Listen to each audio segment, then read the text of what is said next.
c'est pas qu'un morceau de bois justement, il y a toute une histoire derrière. C'est ça que j'aime, c'est préserver un peu un patrimoine qui souvent, comme là, a été un peu oublié pendant des années et des années dans un grenier, et qui réapparaît, qui va ressonner en plus. Ses instruments, une lousse, un canif, une gouge. Sa mélodie, le bruit des outils sur le bois. Camille n'a que 30 ans mais connaît la musique, celle de luthier.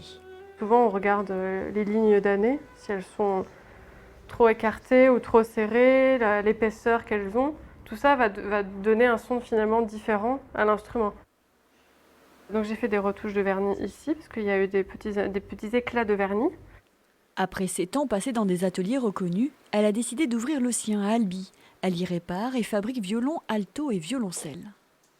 On part d'un moule, et là j'ai plein de modèles différents. Au niveau de la largeur en bas, en haut, sur les côtés, tout ça, ça varie. C'est pas grand chose, mais ça change au niveau de la sonorité. Près de 80 pièces composant violon. Camille passe un mois sur chacune de ses créations. Et quand un artiste essaie l'instrument, c'est toujours un moment bouleversant. Les premières notes d'un instrument, quand un musicien joue, c'est vraiment émouvant. Ouais. Parce qu'on y passe tellement de temps, tellement d'heures dessus, que enfin, ça y est, c'est vraiment un instrument à part entière. La luthière commence tout juste sa carrière solo. Elle compte bien composer ses plus belles pièces en terre albigeoise.